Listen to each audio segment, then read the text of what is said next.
Hi, my name is Meg Edwards and I'm a GTD coach. And in the last GTD Gem video, I was talking about goals. And today I wanted to talk about the next horizon above goals, which is the vision level, which is Horizon 4.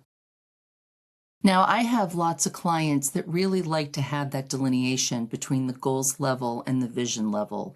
Goals can be 1 to 2 years from now, or you can make it any time frame that you want. And vision is kind of 3 to 5 years out. It's kind of like, further goals that you have that are further out. I have some clients that need to have that delineation, maybe professionally, but not personally, or vice versa, or a combination of that. So it's just to allow you to give you more perspective. And it also gives you an ability to have a place to put those things that have your attention that might be 1 to 2 years out or 3 to 5 years out. And David first talks about this in the Getting Things Done book on page 56. And I just want to read you how he looks at Vision Horizon 4.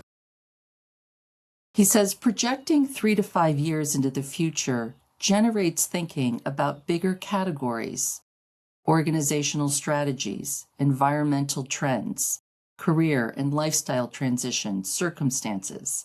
Internal factors include longer-term career, family, financial, and quality of life aspirations and considerations. Outer world issues could involve changes affecting your job and organization, such as technology, globalization, market trends, and competition. Decisions at this altitude could easily change what your work might look like on many levels. Again, ain't that the truth?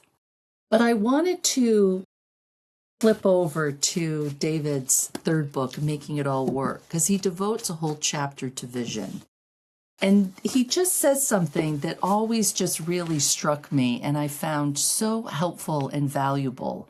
And this is on page 247 of the Making It All Work book. And he says this about the vision level. He says, the future is now. The great secret about goals and visions is not the future they describe, but the change in the present they engender. And he ends this chapter on page 248 by saying, although it's in our nature to be looking forward, the act of being conscious about how to put that focus on the bigger picture, and when it's necessary for achieving the appropriate perspective, provides a major key to sustainable success in business and life. I'm 62 now, and I lost my mom at 68, and I lost a sister who had just turned 69. She was only 2 weeks into being 69. And in 2022, I couldn't see past 68. And it really kind of took me aback, thinking, wow, do I only have a decade left? And that didn't sit right with me. And so I was incredibly fortunate that our CEO, Francis Opper, gave me some time off because it really rocked my world. And I took some time to really do a deep dive on my higher horizons, basically really my vision level.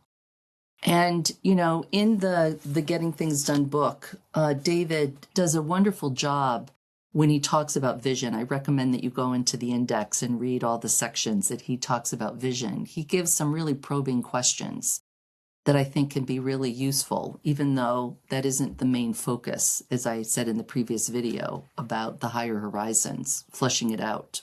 But I lost my focus and direction on the vision level. And so I spent some time and was so excited to come out on the other side of it, where I was able to, and have for several years now, see myself much more into my late 80s. Do I see myself in my 90s? Great, if I can, but at least I extended that into my late 80s, which changed my current present day view. It just did a shift in my focus and direction, where I then kind of took a look at my areas of focus and responsibilities, because remember, that's the bridge level. That's the horizon level to go up and down. So you can take your health and look at your goals, vision, and purpose. And you can look at, do you have any projects or actions with your health? or your relationships and your finances and work and your career. All of that, that bridge level is how you go up and down. So I spent some time with that exercise of looking at all my areas of focus and responsibilities and going up and then going back down so that, again, I got back into alignment with my life. So I'll be talking more about vision and the goals level, and the next video is going to be on purpose and principles. But in the next kind of months that I'm going to be doing this series, I would love to hear your questions or your reflections or your comments about the higher horizons. How are you fleshing out the higher horizons with goals, vision, and purpose? As always, would welcome any questions and reflections and comments that you have. Do you find that you would find value in spending some time on the higher horizons? Because one of the things I'm always saying to clients is I want our clients to be working all the horizons, not just the lower horizons, because I think that what happens so much is that the lower horizons, that latest and loudest, is always kind of pulling us back down. But when you have the opportunity to flesh out all the horizons and review them as often as you need to, you're kind of really working all those horizons, which gives you perspective, which helps you with prioritization. So thank you as always for participating in these GTD gems, and have a wonderful rest of your day. Thank you. For more GTD resources, please visit gettingthingsdone.com and David Allen's YouTube channel. For more information on GTD coaching, please email us at info@gtdfocus.com or visit our website at gtdfocus.com.